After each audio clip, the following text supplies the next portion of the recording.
how do we overcome the broken Windows syndrome in .NET? That's what we will be talking about today. And well, you know about the broken Windows syndrome, but basically what we are going to talk about is code quality in the long term. How do you cope with code quality in long projects, many years, with many people? When people rotate, that's a problem. And for this, in this talk, I will show a few code verification techniques for .NET developers and teams. So code quality is a pretty broad area. And in this talk, of course, just 45 minutes, I cannot go through all of this. So part of code quality is code style, formatting, security and performance pitfalls, these kind of, I would say, general rules. And you have pretty good tools for that already now. They're pretty well known. I would cite just numerous analyzers. You can find the thousands of or maybe just hundreds of resharper or rider inspections. So I will not talk about that, but just remember that that's a part of it, and it generates a lot of warnings. So the first part of my talk is going to be about project-specific rules. How do you enforce code quality against rules that are not like general rules? You cannot just customize them, you need to program them. So that will be the first part. And then in the second part, well, I will assume you have a lot of warnings, these thousands of warnings. You have broken windows, and how can we cope with this situation and still reach better and better code quality when actually you have warnings? That will be my second part. So 3 parts. First, why do you care? And before that, I would like to say a word about myself. So my name is Gael Fraiteur. I grew up in Belgium, and I've moved to Prague. That's more than 20 years ago. In 2004, I started working on PostSharp. So I'm the founder of PostSharp. And more recently, we ported PostSharp to Roslyn. That's Metalama. I've been coding since 1990 when I was 12. I've been coding in .NET since 2002. Can you remember? There were no generics at that time. So that's a long time ago. So why should we care about validating project-specific rules or validating architecture? So let's talk about architecture erosion. Typically, when you have an important project, not a small one of just a couple of days, but say a project, you have the architecture team or role that start thinking about the architecture. And the architecture team delivers diagrams like dependency diagrams. They may do a base framework, naming conventions. They would come with rules to implement specific patterns. So, for instance, you may want to implement notify property change in some way and logging in some way, or singletons. So they set up a set of practices. But guess what? Most of the time, these rules are expressed as text or diagrams, and they are not expressed in an executable form. So, and because these rules are not automatically enforced, well, we get what is called architecture erosion. That means that the implementation in source code is farther and farther from the initial concept of the source code. So normally, to limit architecture erosion, we have code reviews where architects may take part, but actually these are slow. They may take hours or with a latency of many days. And so you get a broken Windows syndrome, like some defects go through the slips. You see a defect, you say, why should I care when my colleague doesn't care? This is the broken Windows syndrome. And not only that, it's not only the broken Windows syndrome, but once you have an architectural defect and you apply a process that is a regular process, it is to build software according to rules, if you start building according to a defect, you will amplify and propagate the defect in your complete architecture. And here it was nicely, this concept was nicely illustrated by this Mexican artist in an installation called The Castle. At the basis of the wall is the book The Castle of Franz Kafka. So pay attention, it's not just the broken window syndrome, it is also the propagation of defects through, I would say, a crystallistic structure that you could compare your architecture to. So why should we care? The first thing is that the more exceptions you have to your architectures, that means the more violations you have and the more complexity you have. What is complexity in a code base? This is the number of rules, but also the number of exceptions to the rules. So the complexity of a code base is not necessarily its size, because if all forms are exact executions of a pattern, then it is easy to learn the code base. So the complexity is a function not only of rules, but also of exceptions. So we need to reduce these exceptions or violations. If you don't do that, you have, of course, lower productivity because you need to learn the code base. And my colleague of the previous session talked about cognitive complexity. So cognitive complexity is higher, you need to think more, and you do more bugs. Also, because your colleagues understand less.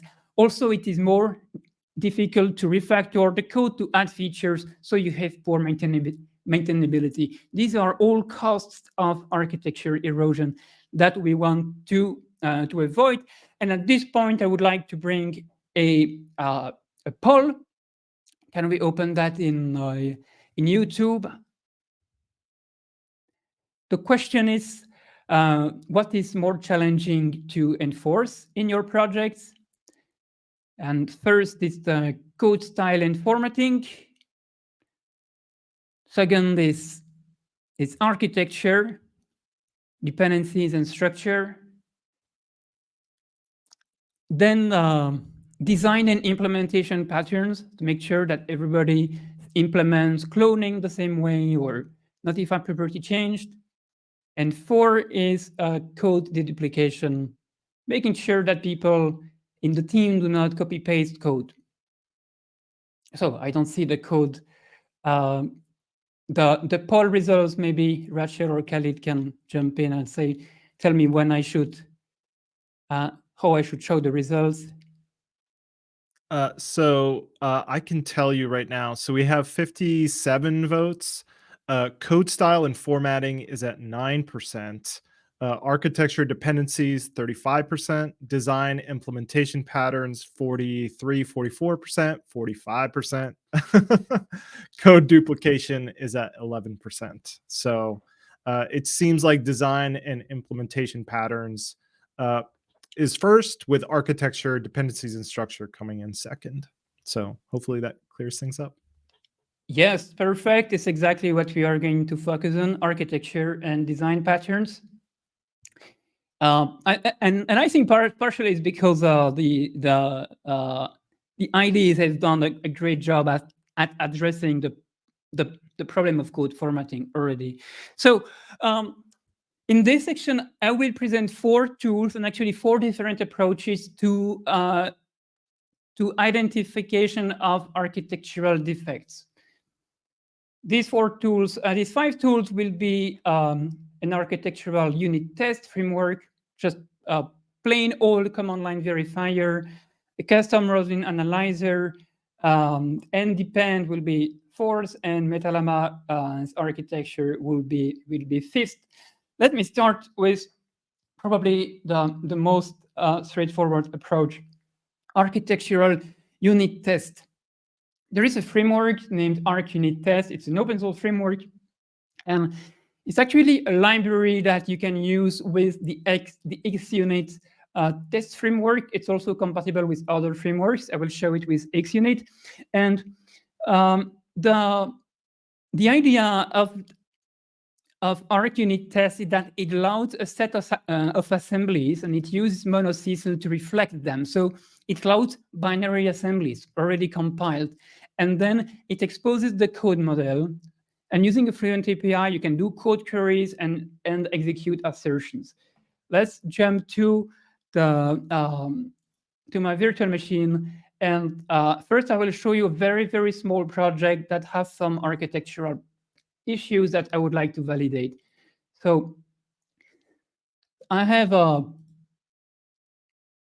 iDocument factory interface, and I would like to enforce that all instances of this interface are called factory and not say creator or anything else. So that's one rule that I would like to enforce. Also, I have an abstraction namespace. I would like this namespace to remain abstract and to forbid developers to reference implementations. So that would not be an acceptable code, and I would like to validate that. And then I have another rule that I would like to all implementations of this interface to be in this namespace and not here. So that's what I would like to do. This is my my business project, I would say. And now I would like to go to the Arc unit test project, which is a classic XUnit project. There is nothing special here except that we have a reference to Arc unit test, and unsurprisingly, we have a set of test methods facts. So the first thing that I need to do here is to define an object architecture that is actually a set of assemblies that need to be analyzed, and then I will have one test method for each rule that I would like to enforce. And these rules can be read in a quite natural English manner. So types that implement the iDocument factory interface should have a name that ends with factory. And I check that for my whole assembly set. The same with the other rules. Type that implement the iDocument interface should be in this namespace, and types that reside in the abstractions namespace should not depend on any other namespace. I have 3 rules. I can run the unit test here, and because I have 3 violations of these rules, you will see that all my unit tests are red. You see in correct English, approximately, at least, that this rule has failed. So the test framework is able to generate natural English based on your query, and it says what is the violation. Document helper does depend on invoice and is not supposed to. So that's how this works. Now there are things that I like, things that I don't like. So the thing that I like is that it's free, it's simple, it's familiar, it integrates with test runner, so it's something that you and everybody already knows. Now, it's not a real-time code analysis. It doesn't provide you the kind of natural and native experience. It's not like a squiggle, a compiler error or warning. So that's a limitation according to me. Also, there is no link to source code. You cannot double click on the unit test and go to the violating declarations. I think that's a limitation. Maybe easy to fix by the framework authors. I don't know. But the bigger thing I see is that you cannot have warnings. You will only have errors. So that means that you cannot bring that in the middle of a project and say, well, it's okay, I will have 100 warnings. So it's a 0 warning strategy. But actually, if you are fine with a 0 warning strategy, then it's okay. That's a valid approach. Now, there is another approach, and it is to build your own verifier completely from the ground. So, and do just a command line executable to do that, and you add this to your build process. It's actually not complex. You could do that based on reflection, except that reflection doesn't give you enough information about dependencies between components. You cannot dive into the implementation of method bodies. You could use CSL. This is actually the library that our unit test uses. In my opinion, it's too complex, but maybe I'm wrong and biased because I build a competing stack to CSL. Roslyn, you can use Roslyn, load the project on Roslyn, but in my opinion, there is too much complexity. Just finding references may be complex. And here, so I will show you that you can use one of the libraries that we built for our own product. It's a free library that you can use, and it exposes the code as an object model. So that's this is an exe, so an output. The output time is exe, so that's a program. I need a couple of packages, and then it will just be a standard program where I check my arguments, and then I load the CSproj or the SLN into a workspace, and I do queries on the workspace. So, and here it is more query oriented. So I select types whose name is iDocument Factory. I get all derived types, and where some derived type does not end with factory, I report a warning. So there is a lot of simplifications that are provided by the Metalama workspace package. And then at the end, I can take my decision. I can fail the build if there are warnings. I can fail the build if there are errors. So that's a valid approach. And I can run this tool. I could run it, for instance, from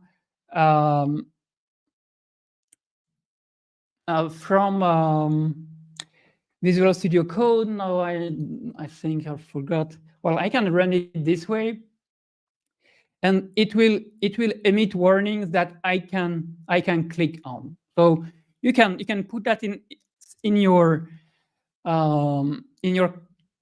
CI pipeline.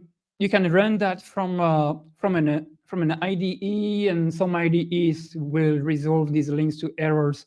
I don't know how to do that with other IDEs than Visual Studio Code, but that's really not a big deal. So that's an approach that you can use. It's simple. It is free. You have complete freedom because it's not a framework. You can make a difference between an error and a warning. You can define that you are going to to tolerate 100 of errors, but not 101, and so on. So the problem is that you still don't have real-time code analysis, and the IDE integration is really basic. Yes, you can put that in your build. You can make the warnings clickable if it is inside your CSproj. That's all possible. So when to use that? Well, you can use that for experiments. You can also use the same API in LinkPad actually, and do code queries there, and use that also when real-time feedback is not really needed. Now, when you need real-time feedback, the first thing to look at and to understand is our Roslyn analyzers, because if you want your analysis to be portable to different IDEs, you will have to use Roslyn analyzers one way or another. So analyzers are one of the 5 extensibility points of Roslyn. So the second are diagnostic suppressors. You have code generators, you have code fix providers, and code refactoring providers.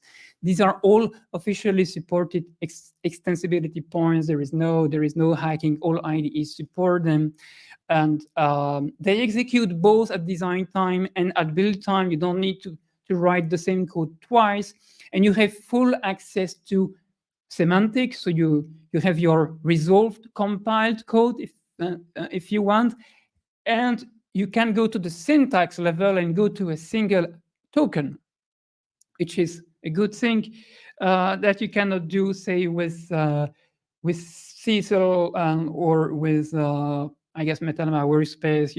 You would need to use Roslyn from Metalama to do the same. But Roslyn analyzers, they are optimized for performance. This is a compiler extensibility point. Is not really done for business applications. So let's see that in action. I will switch back to Rider, and let's make an analyzer project. This is a standard class library project, except that it must target .NET Standard 2.0 because it will run under .NET Framework, possibly according to the version of Visual Studio that you are running. So because I like to use the latest C#, including nullable, I use polyfill to fill the gaps in C#. That's a good thing to add. And most importantly, you add this package, which is the C# language implementation in Roslyn. So that's the first thing. The second thing is that you create a diagnostic analyzer class that you export, because Roslyn has a kind of dependency injection framework inside. You need to export your class. Then you define the warning that you may want to report. You need to create a diagnostic descriptor. You export it here in this property, and then the real work starts, because inside the initialize method, you need to register analysis actions. And here, because I want to analyze the already linked code, that means that that identifiers have been bound to their definition. So references are bound to their definition. This is a symbol. Here I took the easiest rule to enforce, which is the naming convention. So I'm analyzing any named type, which are classes and anything, structs and delegates and so on. And if the name ends with factory, but it doesn't, no, if the name does not end with factory, but it does implement iDocument factory, then I will go through all syntaxes references, which means to all partial classes. In this case, I find the identifier and I report my diagnostics. So this is my analyzer. It can be much more complex, and you could have a 2-3 hour talk only about Roslyn. So I'm not going into these details. But the next step is that you include the analyzer in your project, and you don't forget set the output item type to analyzer, and make sure that you do not reference the output assembly so that the analyzer doesn't flow to the consumer of your package. Once you have this in place, when you go to a violation like this, you can see that you have a warning. You can check that this warning here is the one that I defined here. Okay, so doing simple things can be simple. The problem with Roslyn is that it's a very deep, very branched rabbit hole. So the benefit is that your warning will feel native. It will feel like something that comes from the compiler or from the IDE. Roslyn is a very detailed and complete API. There is no gap because it gives you the data that is used to compile and to support the editor and so on. It's supported by most IDEs, including Visual Studio Code and all like OmniSharp and of course Rider. It's from Microsoft. Nobody has even been fired for choosing something from Microsoft. Free, open source, but it can be complex to do something a bit more difficult, like having custom attributes to represent your constraints and so on. So when to use Roslyn, in my opinion, it is when you have a large number of developers consuming your APIs. So if you are an API company and you ship APIs to thousands or tens of thousands of developers, then it makes sense to invest into a better developer experience. Or if you have a very large team, which I think should be over 50 or 100 to make really sense.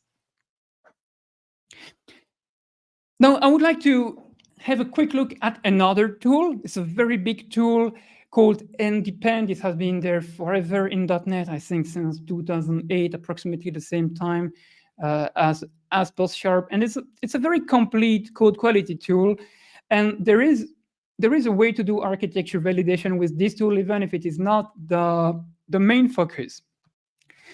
NDepend is a standalone tool, but it is also available as an extension to Visual Studio. Typically, the first thing you would do when you use NDepend is that you would request a dependency graph, because what you would like to do is to study a code base that you don't know or you no longer know.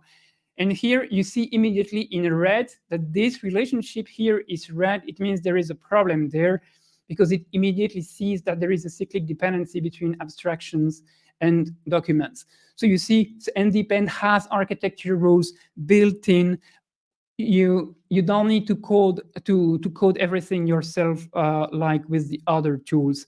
Now I will do the same exercise as with other tools and implement these custom rules. And for this, I go to the Rules Explorer. I created these rules in advance. There are 3 here. And let's see how we implement that. Types implementing iDocument factory are named factory. So here is the query.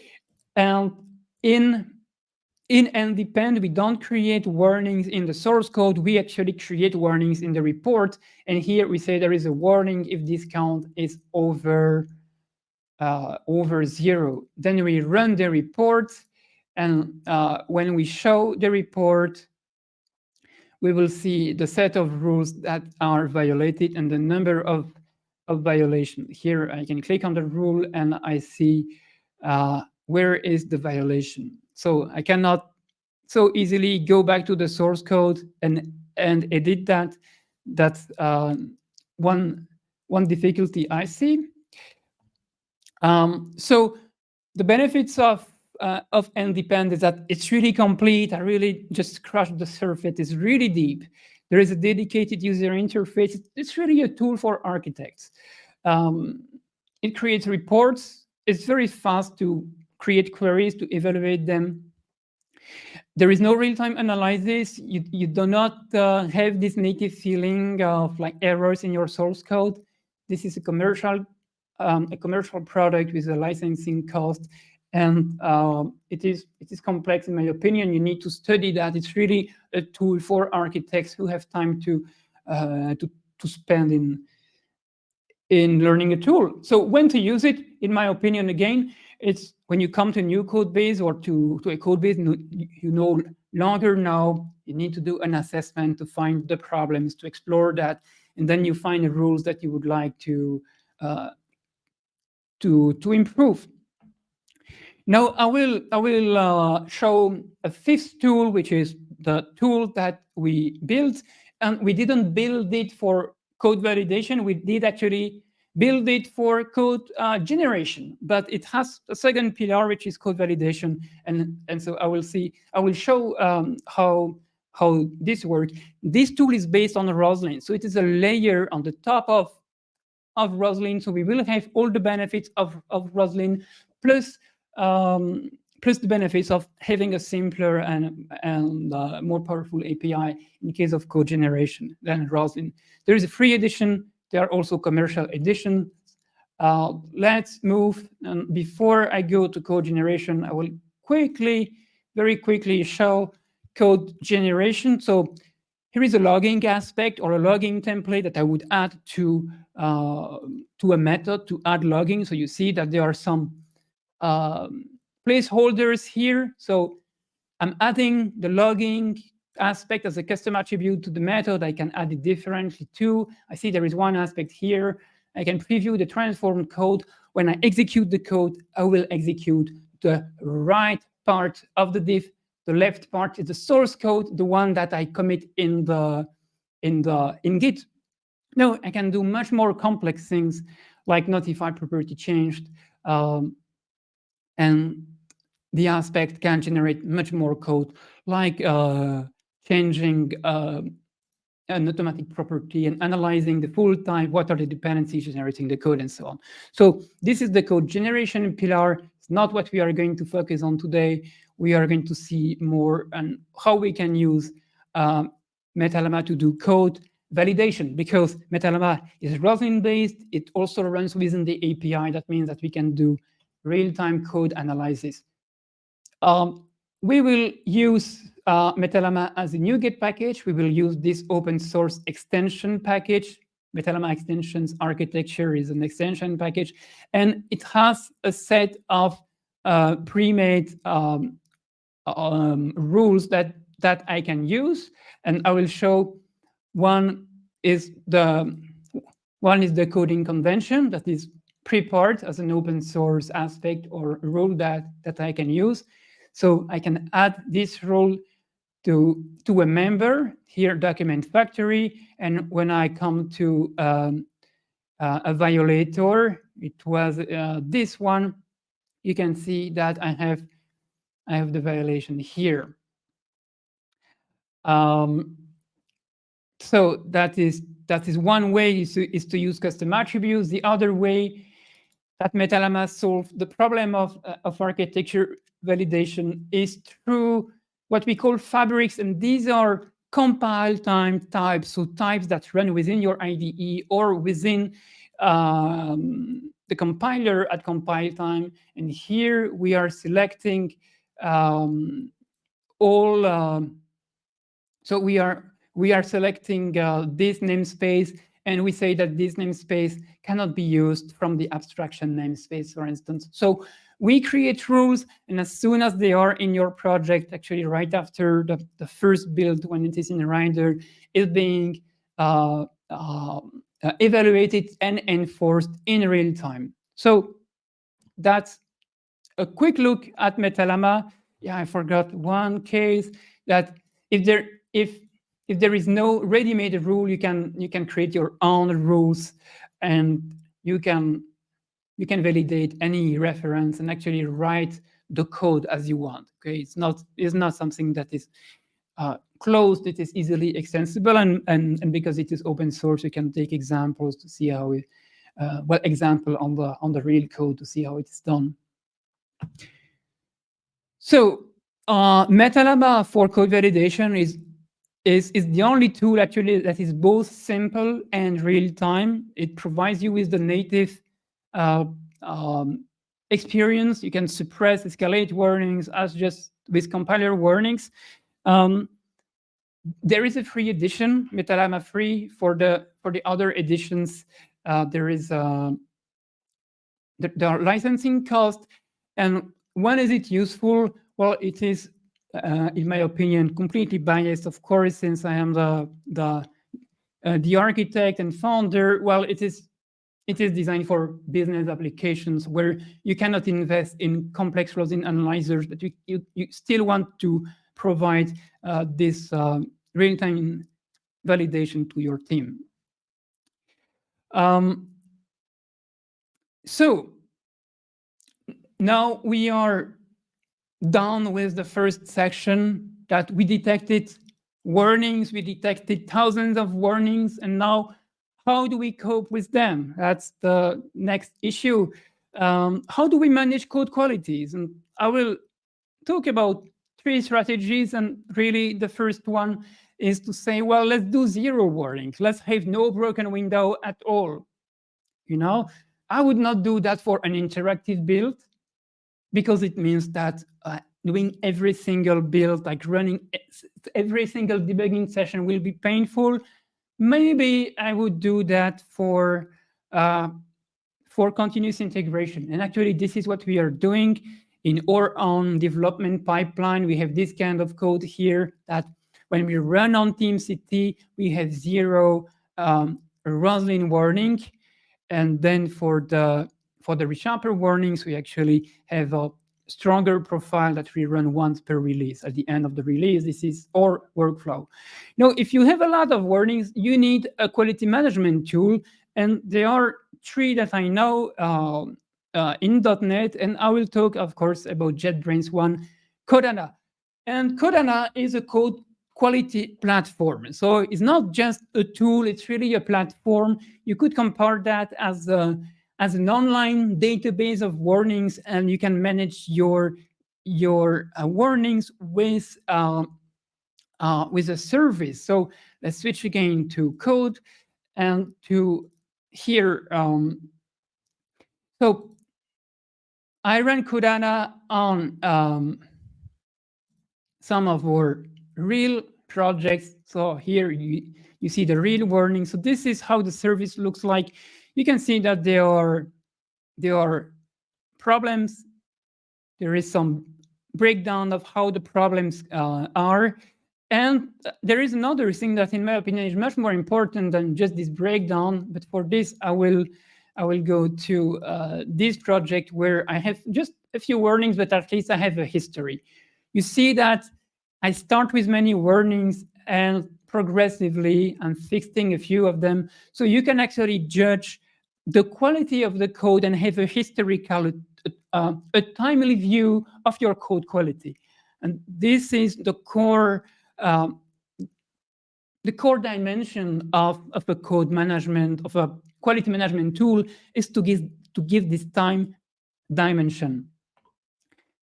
So Qodana integrates with most CI pipelines. Here, for this example, I integrated with Roslyn workflows, and it is actually quite simple, described in the Qodana's documentation. There is just one step to add. So the concept is that this step is going to collect all warnings from your code base for this particular commit, and is going to upload it to your Qodana service. And then, so it's a bit like log ingestion, if you were familiar to this concept, but here it is warning ingestion, and then it is getting managed by the service. Qodana supports 60 languages and frameworks because it's based on JetBrains IDEs. Actually, the analytic engines are the same as ReSharper and Rider, and there is a nice integration with JetBrains IDEs, which I will show you, because this one is really nicely done. If I go to a warning here, you see that this is a warning from my code analyzer, and this one is not from Metalama, but I could have the same from Metalama because it is all based on Roslyn. So, and I can click on open file in Rider, and it opens Rider, and it exactly positions the ID at the right location. And here I have the server-side analysis. That means the state of warnings on the server. So that's a very nice integration that I don't think you will find with other tools. So, okay, we have tools. What are the strategies that we can implement with these tools? Because eventually this is the objective, is to implement strategies. One is to say, okay, I have this code base where I have these 15,000 warnings, but I don't want more warnings. I want quality from now. I want to start writing nice code from now. So one answer to the question, how do we overcome the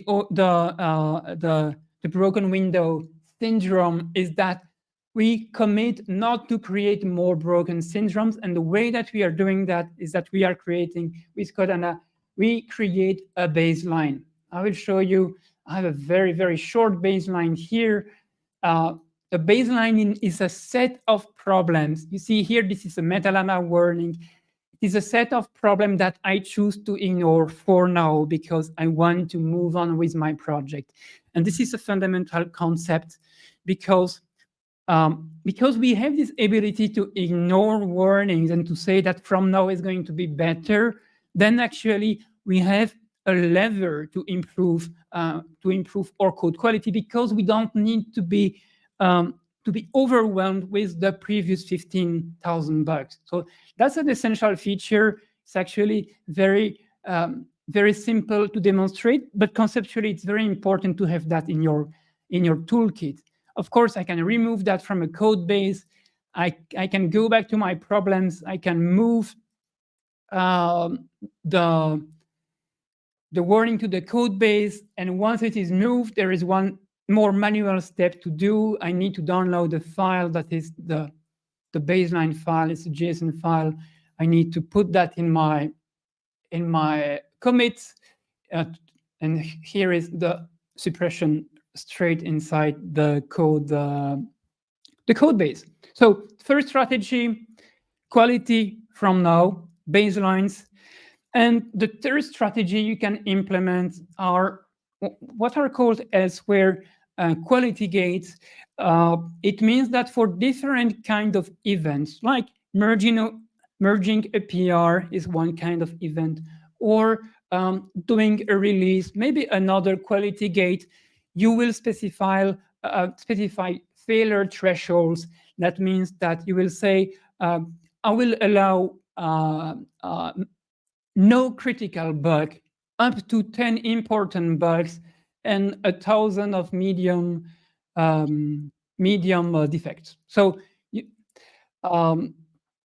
in these thresholds, you can also include requirements on code coverage. You can include requirements on licensing to make sure that, for instance, GPL is not used, or these kind of things that are don't cover in this talk. Quality gates are expressed like this in Qodana YAML. You can exclude some analysis, and you can also specify quality gates, failure conditions. Once you have failure conditions, Qodana will fail. So look here, this is my GitHub workflow. And at this point, I changed the threshold to 0. And Qodana started failing because I changed the threshold to having no error at all. Okay. So we have 3 strategies. One is 0 warnings. The second is baseline, quality from now. And the third are quality gates, define quality gates. I'm a bit skeptical about this one because I don't know if I'm the one doing the last commit and committing the 1,000th warning, I would be blamed, but my colleague who just committed 10 warnings before would not be blamed. I'm not sure about the operational value it's in real life, but I don't have a experience with that. Just pay attention that it can have influence on the relationships between developers if you implement that. So for me, the benefits of Qodana is that, well, there are thousands of ready-made analyzers that come from the JetBrains products. So the code style part is covered. You have tools to effectively manage thousands of warnings. It's multi-language. There is very nice integration with JetBrains IDEs. The inconvenience for me is that there is one more service to operate in your pipeline, in your workflow. May create some friction, but actually this is what you want. You want to create friction. That's the objective. There is no built-in support for architectural rules, so you need to use other tools like Metalama or custom analyzers. So use Qodana when you want a tool to manage technical debt, when 0 warning is not a solution for you, and of course specifically and especially when you have multiple languages. So I'm coming to the end of this presentation, and a few conclusions. So code quality is not just code style. Code style used to be a problem, but with the great the great progress is with code style verification done, I think, first by ReSharper. I think it was the first tool really doing that well. And then catching up from Microsoft. So this problem seems to be addressed, but architecture validation still needs some custom tooling, some ability to do custom rules. Then you get the problem that you have too many of these warnings and you need to define a strategy. And to implement the strategies of quality gate or of quality from now, so baseline, you need tooling like the one like Qodana. You need a tool, because just CI integration without additional tooling will not do the trick. Thank you very much for your attention. We have a few minutes for questions.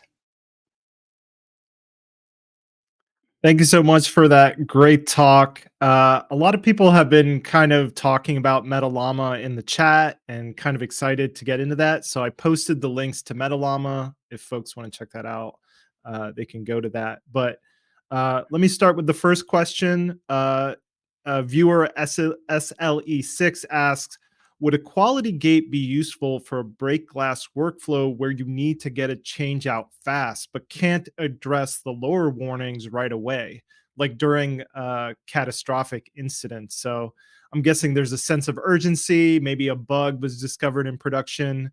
How do people bypass, or should they even bypass, these quality gates to get a fix out quickly? Well, I think it's a managerial question and not really a technical question, because you need to think about that within the scope of your organization. Who is going to have the right to do that? Technically, with Qodana, it's easy to create many workflows. You could have an emergency workflow, but who is going to have the right to run this workflow? That's how I would address that. And actually, I don't know how to answer technically how to give someone the right to run a workflow. Maybe in Teams it is going to be possible, not in GitHub Action. I'm not able to answer this. Yeah. This No, I part, think, but yeah. I was going to say you actually gave a really good answer there. It's like it depends on your organization and how you have your team structured. So technically, anything is possible. You could definitely set up those different workflows to bypass quality gates. So I think you answered it really well. Rachel, do you have a question? Yeah. So you make Metalama. Do you want more of a meta programming language, or is C# good enough? Metalama is purely C#. So when I've shown the aspects, it was purely C#, but we interpret some parts of the code as being compile time and some part of the code as being runtime. Okay, because we have this magic meta keyword, which is actually a static class, but it looks like a keyword because we use nice colors to change that. So this keyword means that what is on the left, on the right part of the expression is compile time, and so we can interpret that. That's how we work. So it purely C# to C#. It's just the way we compile C# is different. Yeah, another question I had, just kind of watching your presentation, you're talking directly to our audience, developer to developer, but when you're talking about code quality in a group, who do you feel is typically responsible for, setting up rules, maintaining rules, and ultimately maintaining the quality of a code base? Is it architects? Is it developers? Is it everyone? Like, what are your opinions? This will depend on the company culture. So we have this question quite often at PostSharp, because typically we hear from customers that only 10% of developers would create aspects or create the architecture. They generally don't tell us who the role is, and this will depend from organization to organization. What I think as a good practice, the roles should exist. but now the person under this hat doesn't need to have a title.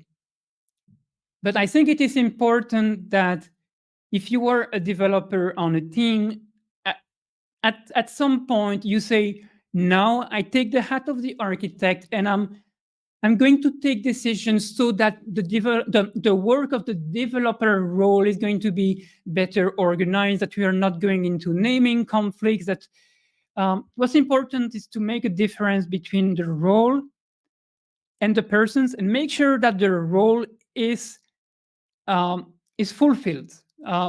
Even if you don't have architects, you still need architecture, and you still need a way to enforce that the developer role respects the decision of the architecture role.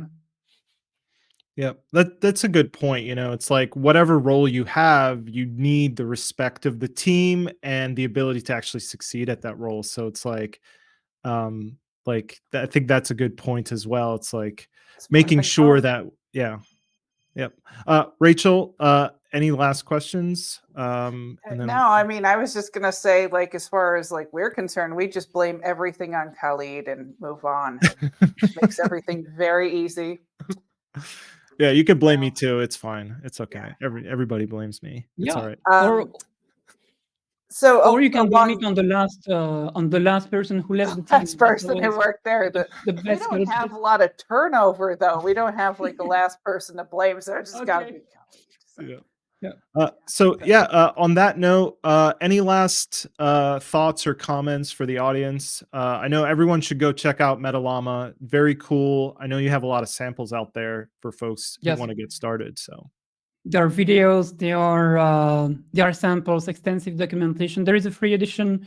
You can do up to 3 aspects. There is Visual Studio integrations, a lot of cool stuff, a very big rabbit hole. You can have fun during days, and you can also get productive within hours.